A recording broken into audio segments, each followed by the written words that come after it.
I think the part is kind of challenging yourself to say this may be outside my comfort zone.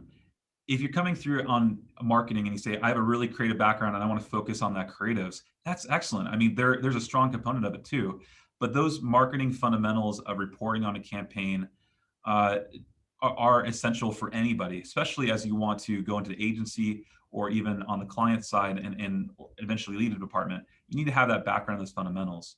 So I think in terms of preparing yourself for it, it's getting exposed to different areas where, especially on digital side, if you have somebody that is working on Google Analytics or has the website metrics, take a peek at it, get an idea of what that data looks like, what those terms look like. If there's some introductory Google courses or even just other marketing, metrics that you've had, which are your advertising, get a handle on what that really means and ask those questions. That's going to be probably the best challenge you have is really doing that.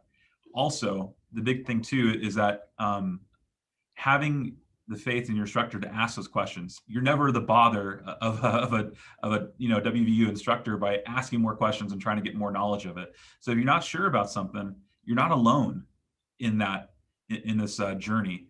You have a partner. You have your instructors.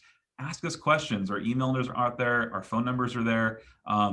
We try to respond as much as we can. I know me personally, I try to get back within the same day, if not the next day, even on the weekends, just because I know that when you have that question, you feel stuck, you kind of want the answer right away. So we're here to help you support that. And that's a good challenge, is to ask those questions.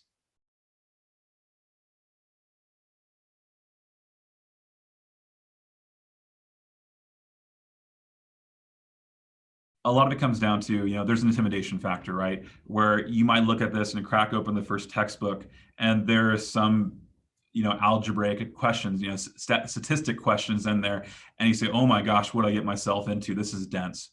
By no means are reading the textbook cover to cover, but it's something where, I've referred back to any of the textbooks within the program and said, hey, these are good reference points. These are good things.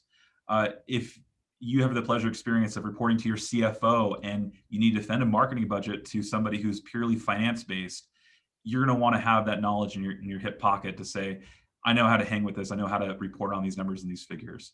So if you're looking at this and you're seeing the first kind of opening salvo of equations on there, it gets better, it gets easier, especially for DMC 673. But it also kind of says, hey, have some fun with this. It's easy to kind of get repulsed and say, no, I'm a marketer. I don't want to do any of this stuff. But this is a part of it. It's science as much as art. And both of those have a good nexus together to say, we want to be able to know what we do works. And that doesn't matter if you're in a purely communications element of marketing and PR, or if you're a purely creative side, or if you are the most high-tech marketer working in data segmentation and advanced algorithms in order to directly target people with customized messages. All of these are broadly applied and provide that bench strength. And it's something that is exciting, especially as you get into it and you kind of find that comfort and that stride. And once you're off, you're off. You won't have you'll have that confidence in your belt to tackle other harder items.